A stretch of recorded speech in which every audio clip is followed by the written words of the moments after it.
Assalamualaikum warahmatullahi wabarakatuh. Apa kabar kalian anak-anak siswi Nutrati Putri? Mudah-mudahan kalian semuanya tetap dalam keadaan sehat walafiat.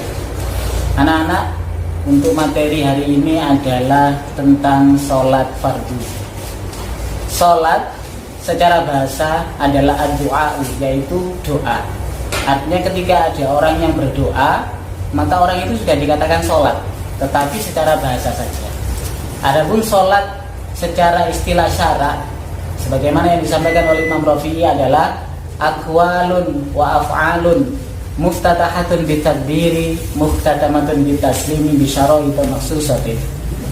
Segala ucapan dan perbuatan yang diawali dengan takbiratul ihram, diawali dengan Allahu Akbar, kemudian diakhiri dengan salam, Assalamualaikum warahmatullahi, Assalamualaikum warahmatullahi, dengan menggunakan syarat-syarat khusus yang ada pada sholat, itu disebut dengan sholat menurut istilah syara.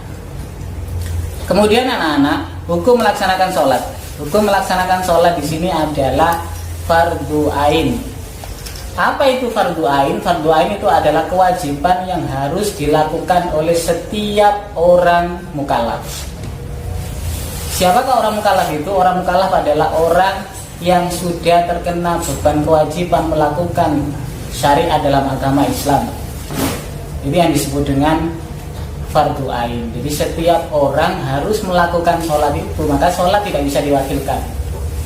Berbeda nanti dengan fardu kifayah. Kalau fardu kifayah itu kewajiban yang seandainya sebagian sudah melaksanakannya, satu orang sudah melaksanakannya, maka untuk yang lainnya gugur kewajiban tersebut.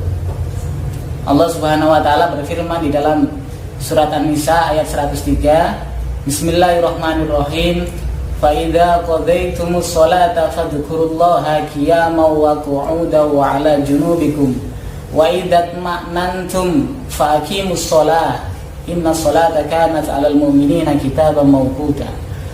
Fa idza qadaytumus sholata, apabila kalian semuanya telah selesai melaksanakan salat, fadhkurullaha, maka berzikirlah kepada Allah. Artinya kita setelah selesai melaksanakan sholat, kita diperintahkan, disunahkan untuk membaca wiritan terlebih dahulu, berzikir terlebih dahulu. Qiyaman, dalam keadaan berdiri, wa qu'udan, dan dalam keadaan duduk, wa 'ala junubikum, dan dalam keadaan berbaring. Wa idza tma'nantum, dan apabila kalian semuanya telah merasa aman. Ini surat An-Nisa ini diturunkan ketika Rasulullah bersama dengan para sahabatnya sedang berperang. Tetapi beliau para sahabat dan Rasulullah ini tetap harus melaksanakan sholat. Maka sholat yang dilakukan pada waktu berperang ini dalam keadaan genting seperti ini disebut dengan sholat khauf. Artinya nanti ketika sholat, mereka melaksanakan sholatnya dalam keadaan bagaimanapun. Nah, ketika sudah tidak dalam keadaan seperti itu, fa'aqimus sholah, maka kerjakanlah sholat itu sesuai dengan syarat dan rukunnya, dan juga memakai tumakninah. Inna sholata, sesungguhnya sholat kanat 'alal mu'minina kitaban mawquta, itu diwajibkan atas semua orang mukmin dengan kewajiban yang ada waktunya masing-masing. Artinya sholat ini ada waktunya masing-masing. Ketika nanti sudah masuk waktunya sholat, maka sholat kemudian dikerjakan, tapi nanti tidak kemudian langsung dikerjakan, ada wujuban muwasaan, ada kelonggaran waktu, tapi tidak sampai keluar dari batas waktu sholat itu. Berikutnya anak-anak, syarat wajibnya sholat. Syarat wajibnya sholat yang pertama adalah Islam. Maka tidak wajib bagi orang yang tidak beragama Islam untuk melaksanakan sholat. Orang kafir tidak wajib. Nah, ketika orang kafir ini mereka sudah masuk ke dalam agama Islam, maka tidak diwajibkan untuk mengqadha'i sholatnya, agar tidak kemudian timbul dalam pikiran orang kafir, ternyata agama Islam itu berat ya, saya baru masuk agama Islam kok langsung kemudian disuruh mengqadha'i sholat, pada waktu saya masih kafir dulu. Tidak seperti itu. Beda nanti dengan orang murtad. Orang murtad itu orang yang awalnya memeluk agama Islam, kemudian mereka keluar dari agama Islam. Ketika mereka kembali masuk ke dalam agama Islam, maka orang murtad ini diperintahkan untuk mengqadha'i sholatnya. Kenapa seperti itu? Kenapa berbeda dengan orang kafir? Nah, ini kalau untuk orang murtad uqubatan lahu, untuk memberi efek jerah, memberi hukuman. Siapa suruh mereka murtad pada waktu beragama Islam. Yang kedua adalah baligh. Baligh ini usia seorang anak mencapai kedewasaan. Nah, ini baligh nanti ada 3 macam, bisa ditentukan dari 3 macam. Yang pertama, baligh karena umurnya, anak laki-laki dan anak perempuan kalau sudah mencapai usia 15 tahun nanti baligh. Atau nanti baligh juga bisa ditentukan karena ihtilam atau bermimpi basah bagi anak laki-laki dan perempuan pada usia 9 tahun. Kalau mereka sudah pernah bermimpi basah maka sudah baligh.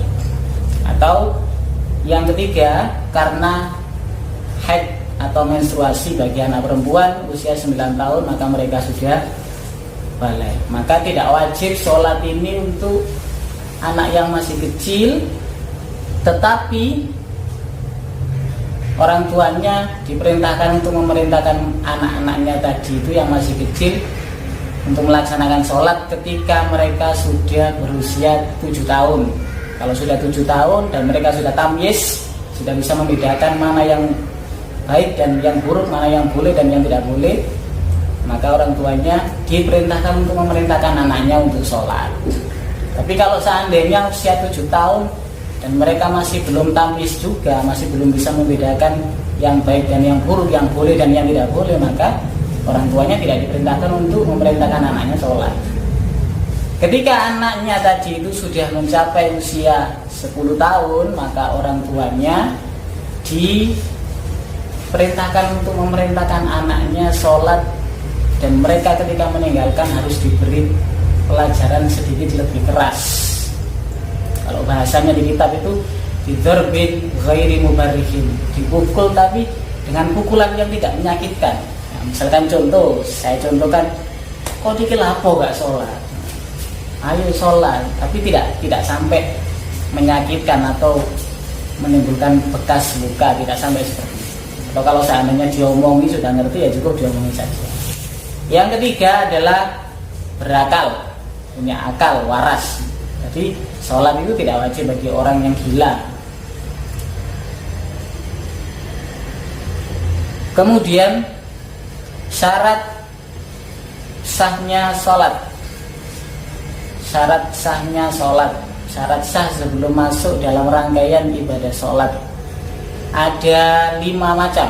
Yang pertama adalah sucinya anggota badan dari hadas kecil maupun hadas besar. Jadi kita pastikan, kalau kita mau sholat, kita pastikan bahwa anggota badan kita ini kita tidak punya hadas kecil maupun hadas besar.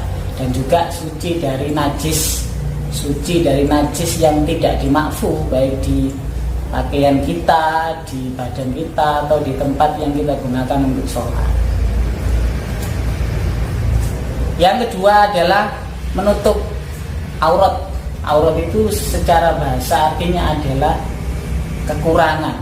Maka karena aurat itu secara bahasa adalah kekurangan, sesuatu yang kurang, maka harus kita tutupi. Kalau aurat menurut istilah syaratnya adalah ma yajibu satruhu, sesuatu yang wajib kita tutupi ketika kita melaksanakan ibadah seperti sholat. Untuk auratnya orang laki-laki pada waktu sholat dimulai dari pusar sampai lutut. Kalau seandainya ada orang laki-laki kemudian tidak ada pakaian yang lengkap, tidak punya pakaian lengkap, kemudian dia sholat hanya menggunakan katok komprang misalkan, kalau orang Jawa bilang, menutupi pusar sampai lututnya, ya, apakah sholatnya sah? Sah saja sholatnya, tapi sholat yang seperti itu tidak sopan. Ya sah menurut hukum fikihnya, tapi menurut adabnya sholat yang seperti itu tidak sopan. Mau menghadap Tuhan, raja di raja seperti itu. Auratnya perempuan pada waktu sholat itu semua anggota badannya kecuali wajahnya ini dan kedua telapak tangannya sampai pergelangan sini. Dua telapak tangan baik dalam maupun luar. Auratnya. Berikutnya Menutup aurat tadi itu jangan lupa dengan menggunakan pakaian yang suci.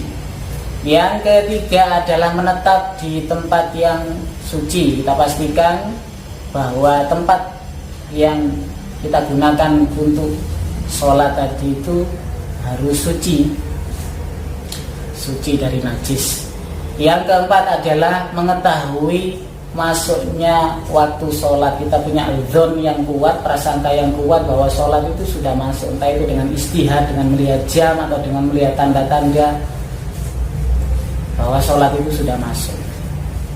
Tidak boleh dikira-kirakan, oh ini mungkin waktunya sholat sudah masuk, maka saya harus sholat ya. Meskipun kenyataannya seadanya tepat bahwa sholat itu sudah masuk waktunya, tapi kalau hanya perkiraan seperti itu, tidak benar-benar al-ilmu bidukhulil waktu, tidak benar-benar tahu bahwa waktunya sholat itu sudah masuk, maka tidak boleh melaksanakan sholat. Karena melaksanakan sholat itu syaratnya yang nomor 4 adalah harus mengetahui masuknya waktu sholat.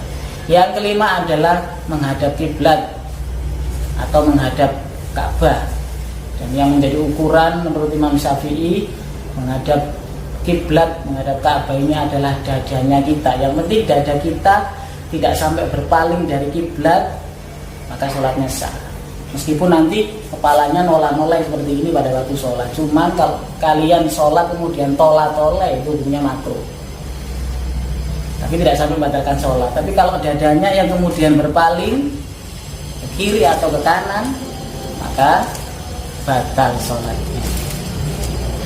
Berikutnya anak-anak, rukunnya sholat. Rukun-rukunnya sholat. Rukun itu apa sih? Rukun itu adalah sesuatu yang harus dilaksanakan dalam rangkaian ibadah sholat ini. Maka apabila salah satu dari rukun ini kita tinggalkan, sholatnya tidak sah. Yang pertama adalah niat. Niat ini nanti bersamaan dengan takbiratul ihram. Niat itu adalah qasdu syai' muqtarinan bi fi'li, menyengaja sesuatu yang bersamaan dengan melakukan sesuatu tersebut. Artinya ketika kita melakukan takbiratul ihram, Allahu Akbar, dalam hati kita punya kesengajaan bahwa kita ini sedang melaksanakan sholat. Dan tempatnya niat itu ada di hati. Kalau untuk mengucapkan usolli fardhu subhi rakaatain mustaqbilal qiblati, itu hanya sekedar sunnah saja. Dilafatkan, diucapkan secara keras itu hanya sekedar sunnah liyusa'idal qalb, untuk membantu, mempermudah hati ketika melaksanakan niat pada saat takbiratul ihram tadi. Niat. Saya niatnya ya, contoh misalkan niat salat subuh, usolli fardhu subhi raka'ataini mustaqbilal qiblati adaan. Kalau sama jadi makmum ya makmuman, kalau jadi imam ya imaman lillahi ta'ala, dan seterusnya. Saya yakin anak-anak semuanya sudah bisa untuk lafadznya niat sholat 5 waktu. Kemudian yang kedua adalah berdiri. Berdiri bagi yang mampu. Kalau kalian mampu, tidak ada uzur untuk berdiri, maka sholatnya harus berdiri. Kalau tidak bisa berdiri bagaimana Pak? Kalau tidak bisa berdiri ya duduk. Kalau nggak bisa duduk, tidur dengan miring. Kalau nggak bisa tidur miring, tidur terlentang. Kalau nggak bisa tidur terlentang, terus pokoknya sholat itu tetap kewajibannya dilaksanakan selama seseorang itu masih ada nyawanya dan masih berakal. Selanjutnya adalah takbiratul ihram. Takbiratul ihram bersamaan dengan niat. Ketika Allahu Akbar, dalam hati kalian saya niat sholat subuh misalkan 2 rakaat menghadap kiblat, jadi makmum karena Allah Ta'ala. Berikutnya adalah membaca surat Al-Fatihah pada setiap rakaatnya. Fatihah ini harus dibaca dan harus ada bismillahnya. Bismillah itu merupakan ayat dari Fatihah. Kalau kalian baca Fatihah tidak pakai bismillah, maka Fatihahnya tidak sah. Kalau Fatihahnya tidak sah, berarti sholatnya tidak sah. Berikutnya adalah ruku dengan tumak nina. Kalian melaksanakan ruku dengan tumak nina, jangan kemudian terburu-buru bangkit dari ruku dengan tumak nina biqadri qiraati tasbih, sekiranya membaca tasbih sekali, itu namanya tumak nina. Jangan kemudian cepat-cepat Berikutnya adalah i'tidal dengan tumak nina. Kemudian sujud 2 kali dengan tumak nina. Kemudian duduk di antara 2 sujud dengan tumak nina. Kemudian duduk untuk tasyahud akhir. Kemudian membaca tasyahud akhir. Kemudian membaca sholawat kepada Nabi Muhammad SAW pada tasyahud akhir dan membaca salam yang pertama, Assalamualaikum warahmatullahi wabarakatuh. Untuk salam yang kedua ini tidak merupakan rukun, tidak wajib, hanya sunnah saja. Jadi kalau sampean sudah salam yang pertama ya sudah cukup. Dan yang terakhir rukunnya adalah tertib, yaitu melakukan rukun tersebut itu secara berurutan, tidak boleh digonta-ganti, harus secara berurutan mulai dari niat sampai membaca salam yang pertama tadi.